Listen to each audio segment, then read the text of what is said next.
भिक्षु नामक एक मिस्त्री रहता था। वो आसपास के गांव के लोगों का घर बनाता रहता था। एक दिन उस गांव के प्रेसिडेंट से भिक्षु,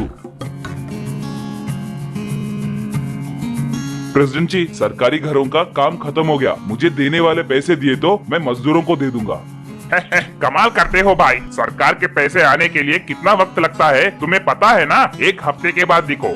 देखिए, ये कहानियाँ आप किसी और से बोलिए, मुझसे नहीं। सरकार ठीक समय पर पैसे देती है, ये मुझे पता है। वैसे मैं एक नया घर बनाने की सोच रहा हूँ, मुझे मटेरियल खरीदना है। अगर आप पैसे किए तो क्या करना है मुझे अच्छे से पता है, सोच लीजिए। भिक्षु, तुम भी ना क्यों गुस्सा करते हो भाई? तुम्हारे बारे में मुझे पता है ना, अगर तुम चाहे तो सीएम भी बन सकते हो, सही ना? मजाक बहुत हुआ, अगर कल मेरे पैसे मुझे नहीं मिले तो आपको सिनेमा दिखाऊंगा, कहकर वहाँ से चला गया। प्रेसिडेंट अपने आदमी मोहन को बुलाकर, दे मोहन, ये हमें ही वार्निंग देकर जा रहा है। लगता है इसकी चर्बी बहुत चढ़ी है। उतना ही नहीं कि बनाए घरों में हमें हिस्सा नहीं देते हुए उल्टा हमें ही डरा रहा है। देखो, कल उसके पैसे दे दो, मगर उसे इस गांव में रेती के अलावा लोहा, सीमेंट ऐसे कुछ भी नहीं मिलना चाहिए। नया घर बना रहा है ना, वो कैसे बनाएगा मैं भी देखता हूँ। अगले दिन भिक्षु को मोहन पैसे दे दिया। अब भिक्षु किसी भी दुकान पे जाकर पूछने पर दुकान वाले उसे सीमेंट, आयरन ऐसा कुछ भी नहीं है कहकर बोलने लगे।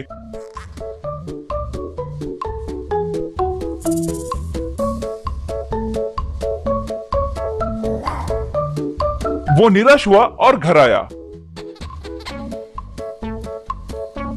भिक्षु अपने पत्नी दीपाली से, ये सब जरूर उस प्रेसिडेंट का करतूत ही है, नहीं तो हर दुकान में भर भर के सामान है, फिर भी वो लोग मुझे सामान नहीं है कह रहे। तो क्या हुआ जी, बगल वाले गांव से मंगवाएंगे ना, तब उसे सबक मिलेगा। मैंने वो भी कोशिश की है, बगल वाले गांव में रेट दुगना बोल रहे हैं। अगर वो खरीद कर घर बनाए तो हमारा काम तमाम हो जाएगा, कम से कम हम स्लैब तक नहीं बना सकते। तभी वहाँ पर भिक्षु का दोस्त राजेंद्र आया। 200 साल पहले ये आयरन सीमेंट के बिना लोग घर कैसे बनाए होंगे, और वो अब के इमारतों से भी बहुत मजबूत रहते थे। उस जमाने में रेत, चूना पत्थर, अंडे का सुना, वो सब मिलाकर बनाते थे, ऐसा मैंने हमारे दादाजी बात करते समय सुना था। वैसे भी आजकल उस तरीके से घर कौन बना रहा है? हम बनाएंगे रे, हमारे गांव में ऐसे पुराने जमाने के तकनीक जानने वाले एक बुजुर्ग हैं, वो हमारी मदद कर सकते हैं, कहकर उस गांव के बूढ़े के पास लेकर गया। उसे देखकर राजेंद्र से भिक्षु, रे ये साइंटिस्ट है ना, ये हमें सीमेंट के बारे में क्या बताएंगे? वैसे इन्हें क्या पता होगा? रे, इन्होंने बहुत सारी किताबें पढ़ी है। इन्होंने मुझे इनके घर में काम करते वक्त सिर्फ रेती का ज्यादा इस्तेमाल करके घर कैसे बना सकते हैं, उस जमाने में राजा लोग महल कैसे बनाते थे, वो सब मुझे बताते थे। इसीलिए तुम्हें इनके पास लेकर आया हूँ, वो जरूर हमारी मदद करेंगे, कहकर साइंटिस्ट के पास लेकर गया। वो लोग उन्हें अपने समस्याओं के बारे में बताए।